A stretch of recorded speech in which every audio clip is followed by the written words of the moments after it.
कश्मीर जिस तरीके से अमन व अमान के रास्ते पर लौटा है, कश्मीर को एक बार फिर से, जम्मू कश्मीर को एक बार फिर से उस रास्ते पर वापस नहीं लौटाने दिया जा सकता, क्योंकि पाकिस्तान तो पूरे तरीके से फ्रस्ट्रेट है, उसकी दुकान बंद हो चुकी है। इस कारण से वो सरहद पार साजिश रच रहा है और यहाँ पर अपने हैंडलर से मदद ले रहा है। लेकिन आखिरकार वो है कौन? भले वो राजनीतिक जामा ओढ़े बैठे हों, भले वो किसी आइडियोलॉजी के साथ हो, भले वो अलगाववादी हो, भले वो कुछ हो, इलाज तो उनका भी किया जाना चाहिए, लेकिन जवाबदेही तो बनती है। शाइना एनसी इस वक्त मेरे साथ है, अहमद अयाज है हमारे साथ राजनीतिक विश्लेषक, हमारे साथ लेफ्टिनेंट जनरल संजय कुलकर्णी हैं, हमारे साथ कुलदीप खोड़ा हैं जो कि फॉर्मर डीजीपी जम्मू कश्मीर हैं, और हमारे साथ मुंता बाबा हैं जो कि राजनीतिक विश्लेषक हैं, सोशल एक्टिविस्ट हैं। शाइना, जी हाँ, मैं किसको जिम्मेदार ठहराऊं? 72 घंटे 3 हमले। अब सामने वाला तो बोलेगा कि एक बार फिर से, मतलब सिर्फ अमरनाथ यात्रा तक सीमित था तो ठीक था, मतलब वैष्णो देवी तो सारा साल चलती है, उस तक को नहीं बख्शा और किया और मार गए और भाग गए। भाई इनको तो एक दो को मार गिराया गया, ये इलाज नहीं है ना। तो ये कौन है आखिरकार जो बैठ करके हेल्प कर रहा है? कौन है हैंडलर्स? कौन है ये? तो जवाबदेही किसकी? देखिए, भारतीय जनता पार्टी और खास तौर से मोदी जी और अमित शाह जी जम्मू कश्मीर को लेके स्थिर नहीं, उनकी जो राजनीतिक इच्छा शक्ति सबको पता है। एब्रिगेशन ऑफ 370 के बाद आप आंकड़े देखिए कि कितने आतंकवादी हमले हुए थे और कितने हुए हैं एब्रिगेशन ऑफ 370 के बाद। अफसोस होता है जब ऐसे हादसे होते तो हैं। मैम ये एक भी सिर्फ क्यों हो? अमरनाथ या वैष्णव देवी तक सीमित नहीं है। मैं तो कहूंगी कि कहीं भी हो, जम्मू कश्मीर में ऐसा होना नहीं चाहिए। लेकिन इसका मतलब नहीं कि नेशनल इन्वेस्टिगेटिव एजेंसीज जो हमारे होम मिनिस्ट्री है सक्रिय रूप से तहकीकात नहीं कर रहे हैं या फिर कार्रवाई नहीं कर रहे हैं, या जहां मुंह तो जवाब देना चाहिए वहां मुंह तो जवाब नहीं दे रहे हैं। तो मैं सिर्फ ये कहूंगी कि विश्वास कीजिए, क्योंकि ये वो प्रधानमंत्री है, वो गृह मंत्री जिन्होंने अमन बनाया रखा है जम्मू कश्मीर में। और अफसोस होता है जब ऐसे हैंडलर्स मदद करते हैं भारत को अस्थिर करने के लिए। लेकिन जहां भी जवाब देने की आवश्यकता है वो हमारी सरकार ने दिया है। आपने देखा होगा, ट्रैक रिकॉर्ड देखे होंगे, आंकड़े। शाइना राहुल कह रहे हैं उनको कश्मीर नहीं दिखता, वो अभी जश्न में हैं, प्रधानमंत्री जश्न मना रहे हैं, उनको चीखें सुनती नहीं है। देखिए, हमारी सरकार कांग्रेस पार्टी के जैसे नहीं चलती है। राहुल गांधी कुछ भी बोले, उनको स्पष्ट रूप से पता है कि जो राजनीतिक इच्छा शक्ति की आवश्यकता है वो भारतीय जनता पार्टी में है। इसलिए शायद भारतीय जनता पार्टी को 240 सीट मिले और कांग्रेस को 100 भी नहीं मिले। तो कहीं आंकड़े के ऊपर भी नजर कीजिए, विश्वास के ऊपर। 2 सीट हम जो जीते हैं जम्मू कश्मीर में, ये भी इतिहास है। लेकिन उसमें न जाते हुए आतंकवादी हमले जब होते हैं तो लोकल कौन हैंडलर्स हैं जिन्होंने सहयोग दिया, कौन है ये संगठन, कैसे इनको खत्म करना चाहिए, ये रणनीति टेलीविजन चैनल्स पे घोषित करना बेमतलब है। हमें सिर्फ देखना है ठीक कि ठीक। हमारे नेतृत्व कैसे आगे कार्रवाई करें और विश्वास रखें, यही मैं कहूंगी। अहमद अयाज, मतलब अब भी कोई ऐसे लोग हैं जो चाहते हैं कि कश्मीर जलता रहे? कौन है ये लोकल लोग? मतलब टीआरएफ, कश्मीरी टाइगर्स भी अब भी इस तरह के, मतलब किस तरीके के लोग हैं? देखिए, जिस तरीके के वाक़ात हो रहे हैं तो इसका मतलब है कुछ न कुछ कहीं ग्राउंड पर अभी है। इसके बावजूद कि सिक्योरिटी फोर्सेस की तरफ से कोई कमबैक में कोई लैक्सिटी नहीं है। ये लगातार उनका ऑपरेशन चलता रहा जब भी। लेकिन फिर भी ये देखने की बात है कि जब हम ये कॉन्फिडेंटली कहते हैं कि सारा ठीक है और निरंतरण में है, हमारी पोजीशन सिचुएशन जो है वो कंट्रोल में है, मिलिटेंसी ऑलमोस्ट खत्म हो चुकी है। अगर ये माना भी जाए कि किसी हद तक हालात में सुधार आया, लेकिन सबसे बड़ी दिक्कत जो है और सवाल पैदा करता है कि जब भी मिलिटेंट्स कोई कार्रवाई कर रहे हैं, जैसे हम देख रहे हैं, ओनली व्हेन हमने आई एम पिछली बार स्पीकिंग यू अनंतनाग में देखा, एक मेजर उस शिकार हुए उस सिचुएशन के, एक डीएसपी हो गया जम्मू कश्मीर पुलिस का, ऐसे में वो एक बहुत बड़ा वाक़ा था। और इसी तरह से जो कुछ दिनों से वाक़ात आ रहे हैं रियासी से, डोडा से, अभी कठुआ से, तो आई मीन या कल 9 लोग मारे गए बस के हादसे में मिलिटेंट्स के बुलेट से या उसके टारगेट से। तो आई मीन ये जो इस वक्त कार्रवाइयाँ मिलिटेंट्स की हो रही हैं, तो ये एक बेशक कम कार्रवाइयाँ हैं, लेकिन एक बहुत डैमेज कर देती है। अब देखना ये है कि जो एजेंसी इसको देखते हैं कि भाई इंटेलिजेंस का क्या रोल है, बाकी एजेंसीज का क्या रोल है, तो अब मुझे ही नहीं लगता कि जब हम ये कह रहे हैं कि सारा ठीक है, तब हम इतने ठीक तरीके से सोएंगे कि भाई फिर अचानक इतना वाक़ा हो जाए कि इतने सारे वारदात हो जाए। तो कहीं न कहीं कुछ चूक है, कहीं न कहीं कुछ खामियां है। बिल्कुल है, तो बिल्कुल है। जो जो हुकूमत को बहुत ही सीरियस और आई मीन नाजुक अंदाज से और सीरियस अंदाज से लेना चाहिए। तो ऐसे में अगर ऐसे वाक़ात नमूदार होते रहे, हम ये सोचें कि सारा ठीक है और वाक़ात भी होते रहे और डैमेजेस भी बहुत होते रहे, तो मुझे लगता है कि ये कोई सही बात नहीं। बिल्कुल, बिल्कुल सही नहीं है, बिल्कुल सही नहीं है। मुंता बाबा, एक कमेंट आपका, फिर उसके बाद संजय जी आपके पास आता हूँ कि ग्राउंड पे कहीं ना कहीं कुछ तो है ऐसा जो कि लीक हो रहा है, कोई फेलियर है, कोई ऐसा जो है जो साथ दे रहा है बाकी का। ठीक है, सबका इलाज किया जाएगा और किया जाना बाकी भी है, चाहे वो सर्जिकल स्ट्राइक की बात हो, कुछ भी बात हो, सियासत इस पर नहीं होनी चाहिए। लेकिन असल में ग्राउंड पर चल क्या रहा है? मुंता बाबा, आपका इसके ऊपर एक कमेंट, फिर उसके बाद Sanjay ji. I think it's very unfortunate इतने दंगे हो रहे हैं परसों से। एंड कश्मीर तो चले ठीक है, Kashmir was prone to this, but अब जम्मू में भी ये बात आ गई है कि मतलब अब जम्मू कठुआ इसमें आ गया है, तो ये कश्मीर तक अब बात नहीं रही। आई थिंक जम्मू वाले और people around should show humanity and come, मतलब एक साथ आना चाहिए। और आई थिंक कहीं ना कहीं सिक्योरिटी की भी खामी है कि चलो ठीक है, कश्मीर में तो हम लोग पॉजिटिविटी की ओर जा रहे थे, बट अब ये इतना मतलब कैसे बढ़ गया अचानक से और ये जम्मू तक आ गया? और what is our security doing on this? Because we all literally all are afraid now. I don't think that this should have happened. And हमेशा जब भी पिलग्रिम्स की बात आती है तो अटैक्स उन पे ही क्यों होते हैं? So what is our central government doing about it? Like we are here to pose questions to them rather than saying Kashmiris कर रहे हैं, okay fine, but कर क्यों रहे हैं अलग बात है, but ये हो क्यों रहा है? हमारी चूक कहाँ है? So we all are like too confused about the situation, and I don't think ये होना चाहिए था। संजय जी, अब मैं आता हूं स्ट्रेटजिक पॉइंट पर। आखिरकार ठीक है, सेना अपना जॉइंट ऑपरेशन कर रही है, सीआरपीएफ भी साथ लगी हुई है, साथ ही साथ जम्मू कश्मीर पुलिस भी है, और ये भी भले वो इलियास फौजी की बात सामने आई हो जिसने रियासी पर रियासी अटैक किया, कि किस तरीके से जो है पीओके में साजिश रची गई, रावलपिंडी से उसका पूरा हुक्म आया, लेकिन डोडा तक पहुंच जाना, जम्मू तक पहुंच जाना, एक तरफ अमरनाथ यात्रा, दूसरी तरफ वैष्णो देवी यात्रा, सर ये तो माहौल बहुत खराब है, कहीं चीजें हाथ से ना निकल जाए। संजय कुलकर्णी, इस वक्त क्या चल रहा होगा? नहीं, ऐसे नहीं है। सवाल यह है कि कई बार पिछले तकरीबन मैं कहूँगा 30 साल से देखा गया है कि जम्मू डिवीजन में आतंक तकरीबन धीरे धीरे धीरे करके खात्मा हो रहा था और घाटी में आतंक था। अब घाटी से आतंक जो है वो धीरे धीरे अब जब वो लगने लगा कि भाई घाटी के अंदर जिस प्रकार से 2 करोड़ टूरिस्ट आए और एक माहौल सा बन गया है कि सब कोई डेवलपमेंट की ओर उनका ध्यान है, तो आतंकी जो हैं वो इस तरफ उन्होंने सोचा कि जम्मू डिवीजन में हिंदू और मुसलमानों के बीच में एक तरीके से खाई लाई जाए।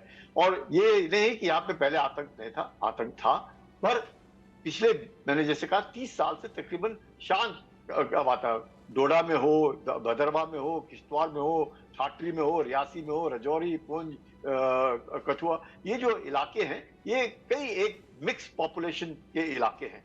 और जब इस तरह के हादसे होते हैं तो अमूमन मैं ये नहीं कहूँगा, इंटेलिजेंस था कि 70-80 जो है इस तरीके इन्फिल्ट्रेशन हुआ है, और ये जो हम लोग बोलते हैं द रेजिस्टेंस फ्रंट, ये कुछ नहीं, ये लश्कर तैयबा का ही एक नया नाम है क्योंकि after all financial action task force के बाद जिस प्रकार से उनके ऊपर ग्रे एरिया में चले गए वो, और जब उसके बाद इन्होंने अपना वही हाफिज सईद, वही सब कुछ, वही हैंडलर्स, वही आईएसआई, वही पाकिस्तान की फौज, ये सब कर रहे हैं, इसमें भी कोई शक नहीं है। लेकिन सबसे बड़ी बात यह है कि हिंदुस्तान के बीच में भी चंद एक लोग हैं जो जिनकी जो मानसिकता है उसमें कोई तब्दीली नहीं आई है। जब तक मानसिकता में हिंदुस्तान के अंदर पाकिस्तान तो हमारा दुश्मन है, पाकिस्तान तो आतंक का गढ़ है, पाकिस्तान तो वो कर रहा है जो दुश्मन करता है, लेकिन उसके बरखिलाफ उसको जो प्रोत्साहित कर रहे चंद एक ऐसे मैं कहूंगा तत्व हिंदुस्तान के अंदर भी हैं जो उनकी मदद करने की कोशिश करते हैं। और ये जो ओवरग्राउंड वर्कर्स हैं या उनको कहीं से सपोर्ट मिलता है, उनके हैंडलर्स पाकिस्तान में हैं, उनके द्वारा कोई भी आतंकवाद जो है कहीं पर भी नहीं पलक सकता जब तक कि उसको लोकल सपोर्ट ना हो, लॉजिस्टिक सपोर्ट ना हो। क्योंकि आपको कई चीजों की जरूरत होती है, चाहे आपके पास कितना भी इलेक्ट्रॉनिक इंटेलिजेंस क्यों ना हो, साइबर हो, मोबाइल हो, कनेक्टिविटी हो, सैटेलाइट्स हैं, आपके पास ड्रोन्स हैं, तब भी ऑन ग्राउंड जब तक आप लोग उनको खबर मिलती नहीं रहेगी ऑलमोस्ट 24/7। और जो आंख और कान है उनके जो लश्कर तैयबा के, आईएसआई के जो इधर काम करे स्लीपर सेल्स हैं, ओवरग्राउंड वर्कर्स हैं, जो इनको मदद कर रहे हैं, चाहे खाने पीने में दे रहे हैं, रहने की मदद कर रहे हैं, इंफॉर्मेशन दे रहे हैं। प्लस इलाका जो है वो एक कठिन इलाका है, पहाड़ी इलाका है, रास्ते जो है बहुत नैरो रास्ते हैं, और इस तरह की जो हरकतें, आबादी भी मैं कहूंगा कि तकरीबन कहीं कहीं पे 50-50, 50-50% है, कहीं 60-40 है, कहीं 70-30 है, तो आबादी भी ऐसी मिक्स है। और ये जो लोग हैं, अगर हमारे बीच में ही कई लोग हैं जो बोलते हैं पाकिस्तान से बात करो, आप पाकिस्तान से क्या बात करेंगे? इतने सालों से 1947 से लेकर के बातचीत ही करते आए हैं। 1971 वॉर के बाद सिमला एग्रीमेंट में भी बातचीत हुई जिसके द्वारा बायलैटरल सेटल हुआ, पाकिस्तान तो मानने को तैयार नहीं है। कारगिल देख लीजिए, हमारे प्रधानमंत्री उधर गए, क्या मुशर्रफ ने सैल्यूट किया? वो कुछ नहीं करने को तैयार। मतलब वो जो आतंक का जो गढ़ है वो पाकिस्तान और पाकिस्तान की फौज का जो मकसद है कि टू ब्लीड इंडिया में 1000 कट, उसमें तो कोई फर्क नहीं पड़ा है। अपने बीच में भी लोग अब परसों ही किसी ने स्टेटमेंट दे दिया कि पाकिस्तान इन्वॉल्व नहीं है। पाकिस्तान ने मांगा क्या ये इस तरह का सर्टिफिकेट? हमने पहले ही सर्टिफिकेट इश्यू कर दिया, और कोई नहीं, वो तो पुराने मुख्यमंत्री के भाई थे, उन्होंने कहा इसमें पाकिस्तान का इन्वॉल्वमेंट नहीं है। अब अभी जो आतंकी मरे उनके साथ सारा का सारा सामान पाकिस्तान से निकला। तो ये जो इस तरह की बातचीत और इस तरह के दोगलापन और हम लोगों का सपोर्ट और हमारे बीच में भी बोलना 370 एब्रोगेट हुआ, उसके बाद जो फायदे हुए आप लोगों के कहिए। लेकिन संजय सर आप उनका करोगे क्या जब चुनावों के वक्त वो कह देते हैं कि भैया ऐसा है कि पाकिस्तान ने चूड़ियां नहीं पहन रखी, पाकिस्तान के पास जो बम है वो एटम बम लेकर के बैठा है, जो अपने घर वालों को ही, अपने यहाँ पर अपनी कॉन्स्टिट्यूएंसी को ही पाकिस्तान के नाम से धमकाते हैं पॉलिटिकल पार्टीज। तो शाइना एनसी, उनका इलाज तो कम से कम आप लोग ही कर सकते हैं ना। वो जो ऑपोजिशन में बैठ करके पाकिस्तान से सपोर्ट लेते हैं या पाकिस्तान से सपोर्ट की बात करते हैं कि अब तो आप ही मदद कर सकते हैं, या उसने चूड़ियां नहीं पहनी है, वो भी तो एक तरीके से कहीं ना कहीं एक सपोर्ट सिस्टम ही हुआ ना। सपोर्ट कौन ले रहा है? आप हमें बताएं कि जब से मोदी जी के ये 10 साल जो उन्होंने शासन किया, और अभी मोदी 3.0 फॉरेन पॉलिसी को लेके एक चीज स्पष्ट है, आप हमारे संकल्प पत्र को देखें या कहीं और, पाकिस्तान को लेके हमने स्पष्टीकरण की है कि it is a terror state, it is terror funded and it is protecting terror. ISI की बात कीजिए या फिर ये जो अस्थिर करने की जो भावना बनती है भारत के प्रति, उससे स्पष्ट है कि हमें चेतावनी के साथ हमें बहुत ही संभल कर रहना पड़ेगा। और उसी दृष्टि से मोदी जी ने भी स्पष्टीकरण दी है कि पाकिस्तान के साथ कोई समझौता और कोई विश्वास नहीं बन सकता है। रही बात as part of our mission plan for Modi 3.0, PoK को भी लेके स्पष्ट रूप से हमारे गृह मंत्री ने हमें हमारी प्रतिक्रिया दी है। तो मैं मानती हूँ कि आते हुए दिन में जो राजनीतिक इच्छा शक्ति की आवश्यकता है, उससे मैं बोलूंगी वो तो स्पष्ट है, लेकिन जो विपक्ष को सही मायने में भारत को सुरक्षित रखना है तो आप भी आपकी भूमिका स्पष्ट कीजिए कि आप सरकार के साथ हो या नहीं हो इस मुहिम में। कहीं कहीं मणिशंकर अय्यर एक बयान देंगे, कहीं कहीं जयराम रमेश एक बयान देंगे, तो मुझे लगता है कि उनको भी अपनी प्रतिक्रिया सबके सामने, क्योंकि जनता और जनादेश विश्वास जता रही है मोदी जी में। आपको सिर्फ विपक्ष का काम करना है तो चीखने चिल्लाने से नहीं होता है। संसद में आप चर्चा कीजिए, जो आपके राय मत हैं वो रखे, जो आपके सवाल प्रश्न चिन्ह हैं वो रखे, और भारतीय जनता पार्टी सभी स्टेक होल्डर्स को साथ में लेके हमारे इंटरनेशनल जो ग्लोबल पार्टनर्स हैं, जो भारत के प्रति संवेदनशील हैं, उनके सामने भी ये पूरे मुद्दे की चर्चा हुई है बहुत बार, यूनाइटेड नेशंस के सामने भी as a forum. Ahmad Ayaz, मतलब अब कहीं ना कहीं नहीं हाँ ठीक है, आप बोलिए क्या, हाँ क्या ऐड करना चाह रहे हैं? नहीं, अब एक दो चीज़ों का जिक्र किया गया। देखिए, सबसे बड़ी बात देखने की है कि ग्राउंड पर क्या होता है, कहाँ से होता है।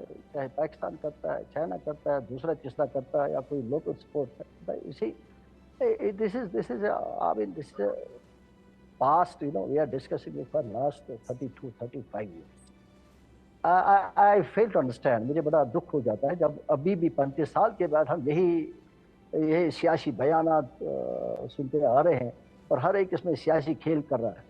तो ये ऐसी, यहाँ लोगों की जान जा रही है, यहाँ लोगों के हालात खराब होते जा रहे हैं।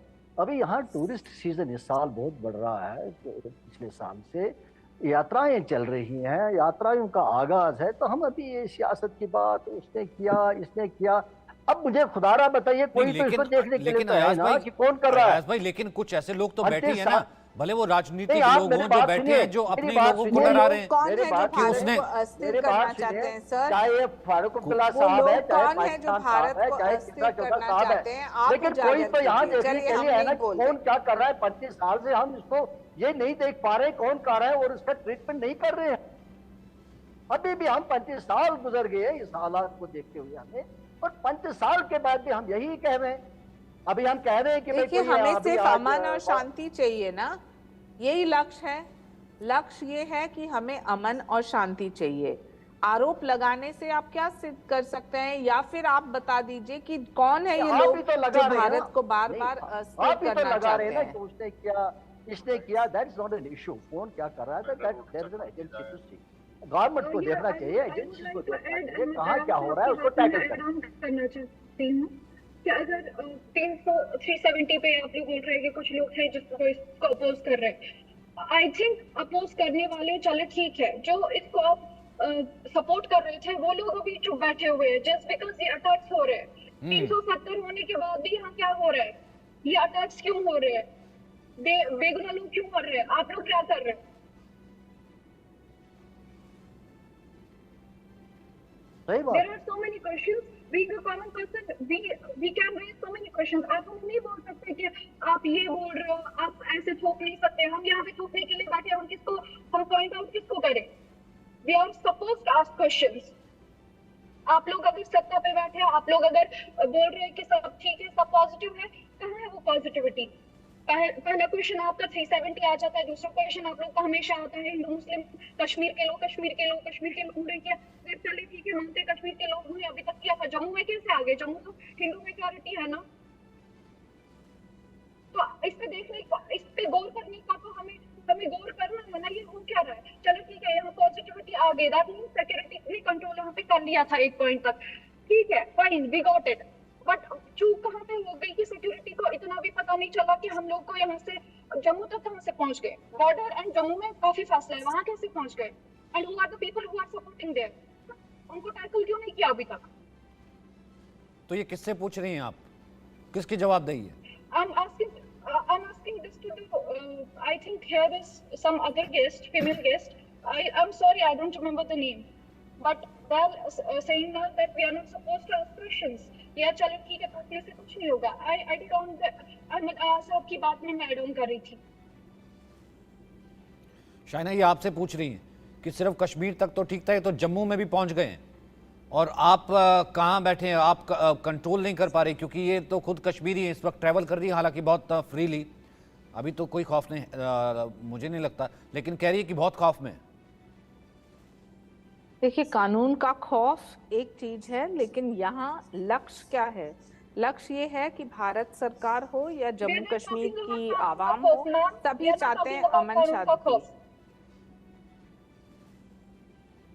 आपने सवाल मुझे पूछा, मैं जवाब दूं? I am talking about terrorism too, my dear. I am saying that all stakeholders have to be united. What does that mean? That means government of India, that means the people of Kashmir, that means if we have to fight these people who are trying to destabilize India, then we have to be on the same page. Everyone has to be on the same page. We are not here to blame games, but Pakistan is a terror state that is harboring terror. It is trying to destabilize India, and at every juncture we have seen the befitting answer has been given by the government of India, and for which we cannot.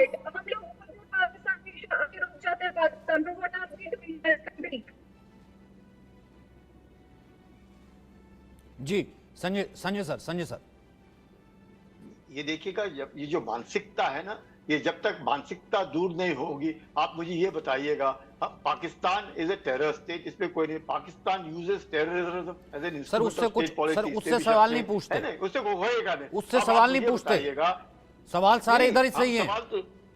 नहीं, आप मैं बताता हूँ, valley के अंदर अभी 54% voting हुआ बारामूला के अंदर। 4 लाख से भी ज्यादा, 4,82,000 वोट्स किसको मिले? रशीद इंजीनियर को। रशीद इंजीनियर कहां पर है? 5 साल से तिहाड़ जेल में है। क्यों है तिहाड़ जेल में? For terror funding and treason activities. और अगर आप जो आदमी नया आया है उसके आप इतने वोट दे रहे हैं, आपको मालूम है he is involve in terror funding, he is involve in terrorism. अभी वो किसको हरा रहे हैं? एक्स चीफ मिनिस्टर को हरा रहे हैं। तो ये this is all, what is this? This is a mindset. जाहिर सी बात है ना, तो इन्हीं को तो मैं कहता हूं ना कि वो आतंकी तो आया ही मरने के लिए, वो तो हीरो का ख्वाब लेकर के जो है जहन्नुम जाता है, वो तो आता ही मरने के लिए है। लेकिन वो सपोर्ट सिस्टम जो बैठ करके अपने ही देश से सवाल पूछता है, वो भी तो कहीं ना कहीं वो एक सपोर्ट सिस्टम ही है ना, उन आतंकियों का, उन आतंकी सेल्स का, जिस कारण से लगातार ये आतंकी हमले हो रहे हैं। बहुत बहुत शुक्रिया, मेरे पास वक्त आज इतना ही है। बहुत बहुत शुक्रिया आप सभी का मेरे साथ जुड़ने